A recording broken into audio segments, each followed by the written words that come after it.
नमस्कार दोस्तों, मेरा नाम डॉक्टर सौमिल मंडालिया है और मैं अहमदाबाद गुजरात में एक रीढ़ की हड्डी के और जॉइंट के एक्सपर्ट के तौर पर प्रैक्टिस कर रहा हूँ। दोस्तों, कई मरीज़ के जिनका हिप जॉइंट ख़राब हो जाता है उनके लिए हमने ये वीडियो बनाया हुआ है। इस वीडियो में मैं आपको हिप जॉइंट ख़राब होने के 3 सबसे कॉमन रीज़न्स बताऊँगा और इसके ट्रीटमेंट के बारे में हम एक समराइज्ड वे में बात करेंगे।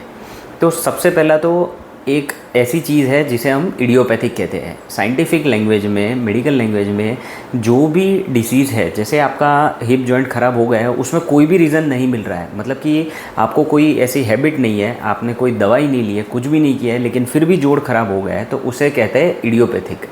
इडियोपैथिक केसेस हिप जॉइंट ख़राब होने के सबसे कॉमनली देखे जाते हैं। दूसरा सबसे कॉमन रीज़न है अल्कोहल। जिनको भी शराब की सेवन की हैबिट है उनमें हिप जॉइंट में खून जाना कम हो जाता है, ब्लड का जो सर्कुलेशन है ये कम हो जाता है और उसके कारण ये जॉइंट ख़राब हो सकता है। और तीसरा है कि स्टेरॉइड।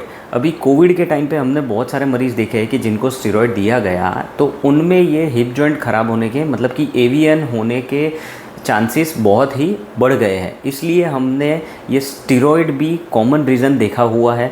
तो ये सबसे 3 कॉमन रीज़न है जिसके कारण हिप जॉइंट ख़राब हो सकता है। अब हिप जॉइंट बेसिकली होता कैसा है? हिप जॉइंट एक कप एंड सॉसर जैसा होता है, हम जिसमें चाय पीते हैं। ये आप समझ लीजिए कप है और ये सॉसर है। ये बेसिकली ऐसा जॉइंट होता है जिसमें हमारा पैर ऐसे घूमता है और सब मूवमेंट होती है। तो जब भी यहाँ पर ब्लड सर्कुलेशन कम हो जाता है तभी ये जोड़ ख़राब होना शुरू होता है और इसमें एवीएन हो जाता है। अब इसमें ट्रीटमेंट क्या कर सकते हैं? बहुत ही नेचुरल चीज़ है कि किसी भी मरीज़ का जब भी हिप जॉइंट ख़राब हो जाता है तो उनको ये होता है कि सर हमें ऑपरेशन नहीं कराना है, दवाई से जो भी हो सकता है वो आप करिए।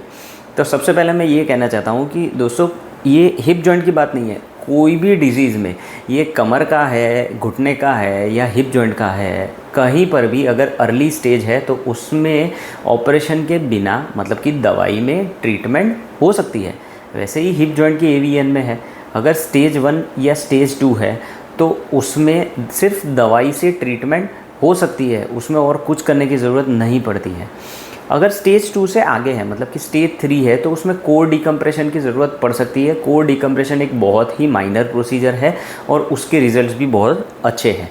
और अगर स्टेज 4 है तो उसमें हिप जॉइंट कम्प्लीटली ख़राब हो जाता है, उसमें हिप रिप्लेसमेंट की ज़रूरत पड़ सकती है और ये भी बहुत ही सक्सेसफुल ऑपरेशन है। तो ये मैंने बहुत ही समराइज्ड वे में आपको बताया है कि हिप जॉइंट ख़राब होने के 3 सबसे कॉमन रीज़न क्या है और ट्रीटमेंट क्या है।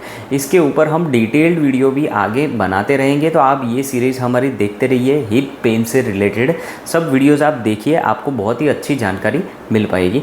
और ऐसी कोई भी दिक्कत है तो आपके MRI रिपोर्ट्स आप हमें व्हाट्सएप कर सकते हैं, हम ट्राई करेंगे कि आपको अच्छा रिप्लाई दे पाए।